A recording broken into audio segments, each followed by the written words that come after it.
Hi friends, this is Anjum from Civils Daily. Welcome to Civils Daily. यहाँ पर आज हम डेली एमसीक्यूज के साथ नई शुरुआत कर रहे हैं। आप यहाँ पर डेली एमसीक्यूज कर पाएंगे। 5 एमसीक्यूज होंगे और उस एमसीक्यूज का जो हमारा एम है आपको देने का, वो ये है कि आप उसके जरिए हम लोग जो गलतियां करते हैं कभी कभी एग्जामिनेशन हॉल में जाकर एमसीक्यूज अटेम्प्ट करते हुए, ताकि आप वो ना करें। और स्टैटिक और करंट पोर्शन को मिला के हम आपको रोज 5 एमसीक्यूज यहाँ पर देंगे और साथ ही बताएंगे कुछ स्ट्रेटेजी, और उसके एक्सप्लेनेशन के जरिए आप उस टॉपिक के बारे में और भी जान पाएंगे। कभी कभी क्या होता है कि हम लोग जब एमसीक्यू सॉल्व कर रहे होते हैं, हमें क्वेश्चन नहीं आता, तो कुछ तिकड़म या फिर एलिमिनेशन मेथड से वो सॉल्व किए जा सकते हैं। कैसे करना है, आप यहाँ डेली प्रैक्टिस कीजिए। डेली शाम को, रात को इसी टाइम पर हम आपको ये डेली एमसीक्यूज दिया करेंगे। उससे पहले मैं आपको बता दूं, आज के क्वेश्चन स्टार्ट करें कि सीडी का जो ये यूट्यूब चैनल है, इस पर प्रीलिम्स के लिए तो ये एमसीक्यूज डेली चल ही रहा है।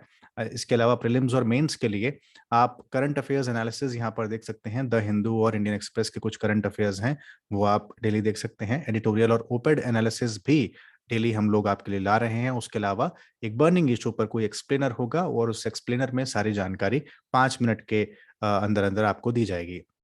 रही बात इंटरव्यू की, तो प्रीलिम्स मेंस इंटरव्यू तीनों को कॉम्पैक्ट रूप से कॉम्प्रिहेंसिव तरीके से कैसे पढ़ें, इसके लिए हम आपके लिए weekly webinar UPSC civil services examination के टॉपर्स के साथ लेकर आएंगे। आइए शुरुआत करते हैं आज के क्वेश्चन की। देखते हैं फर्स्ट क्वेश्चन जो है वो मेटावर्स टेक्नोलॉजी से जुड़ा हुआ है। आपको बताना है which of the following statements are correct. First, metaverse refers to the collection of interconnected 2D virtual world. ध्यान रखिएगा, ये 2D की बात कर रहा है ना। अब आपको पता होना चाहिए कि 2D है या 3D है। By technological advancement like AR, VR, AI and blockchains. Second option is it is a fully open and inclusive platform created for self-expression, exploration and empowerment. So select the correct code. Option A, one only. Option B, two only. C, one and two both correct. Or D, neither one nor two. क्या हो सकता है इसका answer? वैसे 2D नहीं होता है। आपको पता होना चाहिए कि अगर वर्चुअल रियलिटी की हम लोग बात कर रहे हैं, AR की बात कर रहे हैं, वो 2D कभी नहीं हो सकता है ना, वो 3D में आता है। तो यहाँ पर ऑप्शन 1 हुआ इनकरेक्ट और राइट आंसर हुआ option B. Is it correct? Yes, option B is correct. तो 1 is incorrect because 3D virtual worlds, not 2D, by AR, VR and AI and blockchains, and option 2 is absolutely correct. आपको पता है पिछले दिनों Facebook के जो CEO हैं mark Zuckerberg, उन्होंने कहा था कि वो अपने कंपनी का जो नाम है वो बदल के मेटा प्लेटफॉर्म्स कर रहे हैं। तो अब जितने भी फेसबुक या व्हाट्सएप या इंस्टा वगैरह हैं, वो अब जाने जाएंगी मेटा नाम से।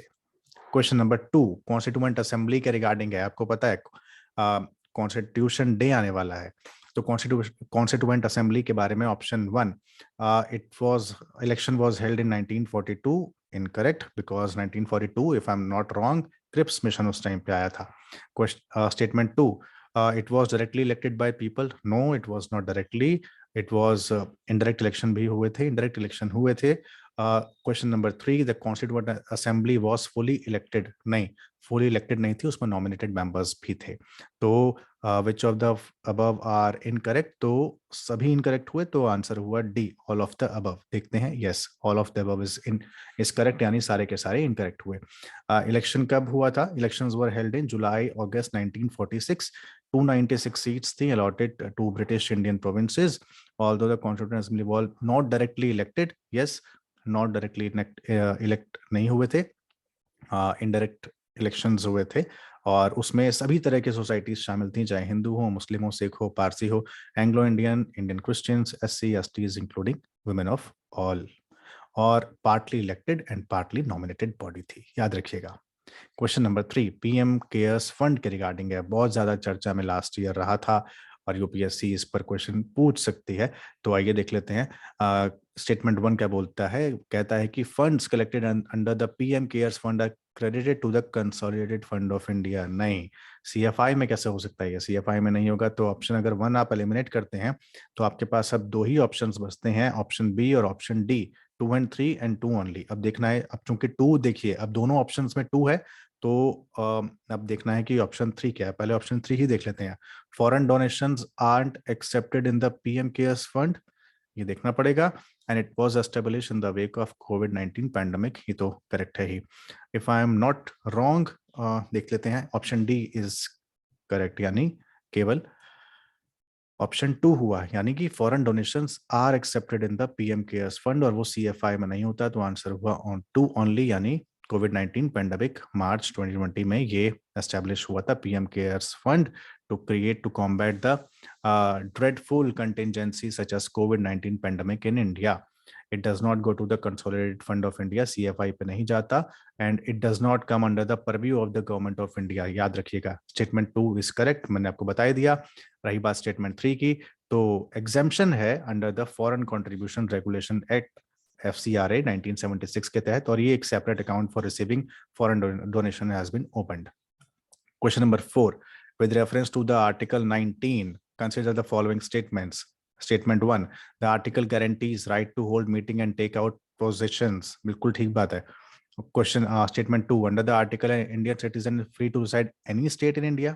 Any state हो सकता है। Yes, any state in India. आप कहीं भी जाके रह तो सकते ही हैं। Statement 3. Under the article, a person free to move any state in India. Okay, एक बार इसको फिर से देखते हैं। Under this article a person free to move anywhere within the country territory. Anywhere आप क्या घूम सकते हैं, कुछ एरियाज ऐसे होते हैं जहां पर जाने के लिए परमिशन चाहिए होती है, आप हर जगह नहीं घूम सकते हैं। तो स्टेटमेंट अगर आप 3 को इनकरेक्ट मार्क करते हैं तो आपके पास केवल एक ही ऑप्शन बचता है, दैट इज ऑप्शन ए, और answer is option A. If it would have given 1 and 2, then in case that option would have been correct. अगर एक और दो होता तो correct होता, since we have to go by the options given in the question, so A is the correct option. Explanation क्या है, आप देख सकते हैं, फ्रीडम ऑफ असेंबली का आपको अधिकार है ही, आर्टिकल 19 बोलता ही है ना, कि आप आर्टिकल 19(1) सब क्लॉज बी कि आप कहीं पर भी असेंबली मतलब असेंबली कर सकते हैं, लेकिन वो विदाउट आर्म्स होनी चाहिए, पीसेबली होनी चाहिए। It includes the right to hold public meetings, demonstration and take out processions. Freedom of residence, आपको रहने का अधिकार है any part of the country और टेरिटरी ऑफ कंट्री। हालांकि state can impose reasonable restriction on 2 grounds, namely interest on general public and protection of interest of any scheduled tribe. Under this article, आप कहीं घूम भी सकते हैं, लेकिन within the country's territory with certain exceptions such as scheduled tribe areas and army areas. याद रखिएगा। तो ये हुआ हमारा आज का डेली एमसीक्यूज, और क्वेश्चन नंबर 5 क्या बोलता है ये भी देख लेते हैं। मैंने जल्दी कर दी, मुझे लगा वो क्वेश्चन नंबर 5 था, लेकिन वो क्वेश्चन नंबर 4 था। क्वेश्चन नंबर 5 देख लेते हैं। If you are travelling along the silk road economic belt from China to Iran, geography का क्वेश्चन है, करंट अफेयर्स से भी जुड़ा हुआ है। What is the number of countries you need to cross during your journey? China से Iran silk road के through आ रहे हैं आप इकोनॉमिक बेल्ट में, कितनी कंट्रीज को क्रॉस करेंगे आपको ये बताना है। याद रखिएगा, चाइना से ईरान की बात हो रही है, डायरेक्टली आने की नहीं, सिल्क रोड इकोनॉमिक बेल्ट की बात हो रही है। यहाँ आपको पता होना चाहिए सिल्क रोड इकोनॉमिक बेल्ट जो है वो कहाँ कहाँ से होकर जा रही है। तो इसका आंसर क्या होगा? 5 4 3 6 ऑप्शन है। पहले हम लोग मैप देख लेते हैं। ये देखिए, ये है आपका चाइना और ये है आपका ईरान, पूरा का पूरा तेहरान, ये दिख रहा है ना।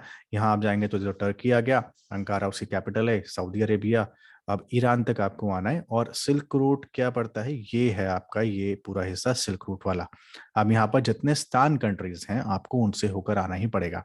तो अब आपको हुआ बिश्केक, देन हुआ Tajikistan, Uzbekistan, Turkmenistan, then you come to Iran. तो ये हैं आपके 5 कंट्रीज, और ये अल्माटी भी, यस, कजाकिस्तान। तो आपको इन कंट्रीज से होकर यहाँ पर आना पड़ेगा। तो आंसर कितना हुआ? हुआ आंसर 5, क्योंकि कजाकिस्तान 1, किर्गिस्तान 2 यानी कि Bishkek, then Tashkent 3, then Samarkand यानी ताजिकिस्तान 4, और अशगाबाट यानी तुर्कमेनिस्तान इस 5, और उसके बाद आप पहुंच जाते हैं सीधा ईरान में। तो ये हुए आपके 5। तो देख लेते हैं, 5 ऑप्शन में है, यस। क्वेश्चन नंबर 5 का आंसर हुआ 5। Answer is A. The China Central Asia West Asia corridor of the Silk Road economic belt, which connect Western China to Turkey via Central and West Asia, passes through Almaty. This is Kazakhstan, जैसा कि मैंने आपको बताया। Then Uzbekistan, Tashkent, Samarkand, Ashgabat before reaching the Iran at Tehran. आपको याद रखिएगा कि इन सब की जो कैपिटल्स है ना, वो भी नॉर्थ टू साउथ और साउथ टू नॉर्थ आपको याद होनी चाहिए। कभी कभी यूपीएससी अपने एग्जाम में इस तरीके के साउथ ईस्ट एशिया और सेंट्रल एशिया या मिडल ईस्ट के कंट्रीज और उनकी कैपिटल को साउथ नॉर्थ टू साउथ और साउथ टू नॉर्थ लगाने को देता है। बहुत बार ये क्वेश्चन आ चुका है, तो आप ये याद रखिएगा ताकि आपको ये याद रहे, एक पिक्चर आपके दिमाग में बनी हो और आप उस हिसाब से उस आंसर को कर पाए। तो ये हुए आज के सारे एमसीक्यूज। हम लोगों ने 5 एमसीक्यूज किए और ये भी देखा कि अगर आप एक आंसर को ऑप्शन को एलिमिनेट करते हैं तो बाकी ऑप्शंस के साथ आपको कैसे निकाला जा सकता है उसका आंसर, और कहाँ पर नंबर्स का भी खेल हो सकता है। जैसे 2D है, अगर ईयर दिया है तो शायद ईयर गलत हो, आपको इसका ध्यान देना है बहुत ध्यान से। डायरेक्टली लिखा है तो शायद इसका ऑपोजिट इनडायरेक्टली होता है, तो आपको इसका भी ध्यान देता है। फुली फुली एक एब्सोल्यूट टर्म है, मतलब एक बहुत एक्सट्रीम टर्म है, इसका ध्यान आपको देना है। यहाँ पर आपको ध्यान देना है कि हाँ, एनी और विद इन द टेरिटरी, मतलब मूव एनीवेयर, देख रहे हैं एनीवेयर एक तरीके से एक्सट्रीम वर्ड है, इसका ध्यान देना है आपको, है ना। तो इन सारी चीजों का अगर आप ध्यान देते हैं, एक्सट्रीम वर्ड्स का और ईयर्स का, तो काफी हद तक आप क्वेश्चन सॉल्व कर पाते हैं। तो ये थे आज के प्रैक्टिस डेली एमसीक्यूज के 5 क्वेश्चन सिविल स्टडी पे। इस तरीके की और भी चीजें आप लगातार देख सकते हैं, जिसमें एक्सप्लेनर्स शामिल हैं, जिसपे करंट अफेयर्स शामिल हैं और ओपेड्स भी शामिल हैं। कल शाम को फिर से हम लोग मिलेंगे डेली एमसीक्यूज के 5 क्वेश्चंस के साथ। अगर अब तक आपने हमारा ये यूट्यूब चैनल सब्सक्राइब नहीं किया है तो सब्सक्राइब कर लीजिए और नोटिफिकेशन बेल को ऑन रखना मत भूलिएगा। Thank you so much.